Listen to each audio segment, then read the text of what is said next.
Mahalakshmi Tathastu mall garment and apparels Ganesh Chaturthi special offer 30 सप्टेंबर पर्यंत मर्यादित। आदित्य बिझनेस सेंटर, पहिला आणि दुसरा मजला, गांधी चौक, सावंतवाडी। मोबाईल नंबर 9860 2593 76 आणि 9226 2493 76। दिवसेंदिवस अपघातांचं प्रमाण वाढतंय। कणकवलीत वागदे इथं शुक्रवारी सायंकाळी 5 वाजल्यापासून शनिवारी सकाळी 5 वाजेपर्यंत 4 अपघात झालेत। या अपघातात एकाचा मृत्यू झालाय। त्यामुळे कणकवलीत 12 तासात 4 अपघात झाले असून एकाचा मृत्यू झालाय। त्यामुळे महामार्ग मृत्यूचा सापळा बनत चाललाय। मात्र याला नेमकं जबाबदार कोण असा प्रश्न पडतोय। याबाबतचा आढावा घेतलाय कणकवली करस्पॉन्डंट उमेश भुसडे यांनी।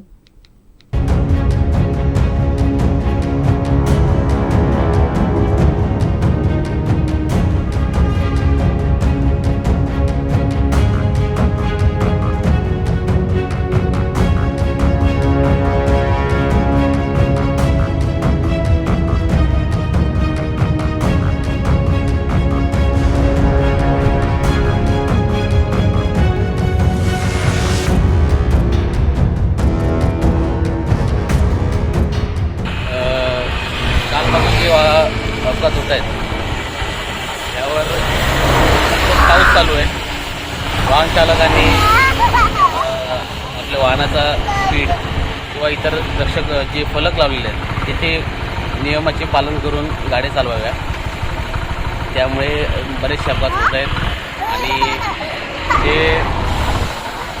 अवैध दारू वाहतूक चालू आहे त्यावर जे संबंधित पोलीस आहेत आणि योग्य ती कारवाई किंवा योग्य ती त्याबद्दलची जी काही हे आहेत कारवाई ती करायला पाहिजे आणि हे म्हणजे कुठेतरी बंद व्हायला पाहिजे अवैध दारू। आणि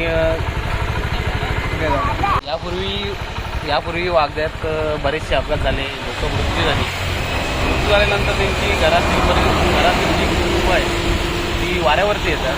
त्यामुळे वागत आल्यानंतर सण खूप आहेत। सर्वांनी गाड्या ज्या काय आहेत सावकाश चालवाव्या आणि काळजीपूर्वक चालवाव्या बस।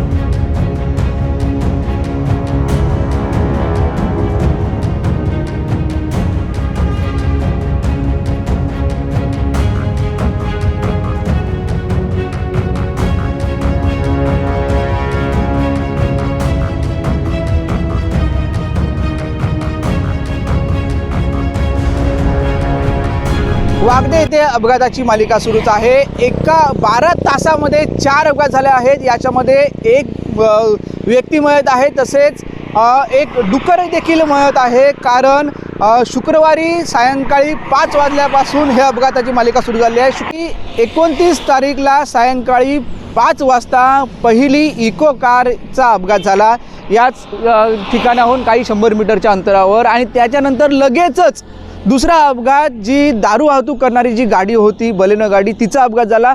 त्याचा इथे अपघात झाला आणि त्या गाडीमध्ये खचाखच दारू देखील भरली होती आणि दारूचा ज्या अपघात झाला त्यानंतर लगेच तेथील जे गाडीमध्ये जे चालक आणि सोबत एक व्यक्ती होती त्यांनी येथून पलायन केले आणि त्यांनी ते इथून गायब झाले। तसेच दारूचे बॉक्स देखील तेथून गायब झाले। काही बॉक्स पोलिसांनी हस्तगत केले आणि ती गाडी इथून टोचन करून पोलीस स्थानकात नेण्यात आली असं एकंदरीत चित्र पाहायला मिळालं। आणि त्यानंतर लगेच रात्री 9:30 वाजता येथून काही 100-200 मीटरच्या अंतरावर एका डुकरला एका गाडीने ठोकले आणि तो मृत्युमुखी पडला रात्री 10च्या सुमारास। आणि त्यानंतर सकाळी पहाटे म्हणजे शनिवारी पहाटे 5 ते 6च्या दरम्याने एक टेम्पो याच ठिकाणाहून काही पाठीमागे एक 200 ते 300 मीटर अंतरावर कणकवलीवरून ओरोसच्या दिशेने जाणारा एक टेम्पो होता, जो फळे वाहतूक करणारा टेम्पो होता। बागवान यांच्या ताब्यातला हा टेम्पो पलटी झाला आणि त्याच्यामध्ये त्या बागवानाचा मृत्यू झाला असं एकंदरीत पोलिसांनी सांगितलेलं आहे। त्यामुळे ह्या 12 तासामध्ये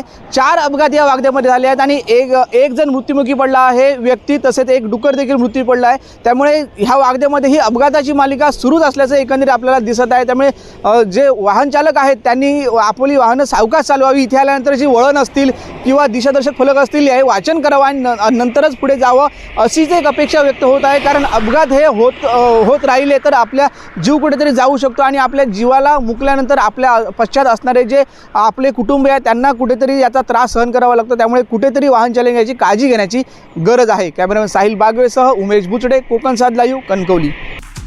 हे बातमीपत्र आणि आमच्या संपूर्ण दिवसभरातले अपडेट्स आपण पाहू शकता मोबाईल ॲपवर. लगेचच प्ले स्टोअरवर जा आणि डाउनलोड करा कोकण 7 लाईव्हचं मोबाईल ॲप.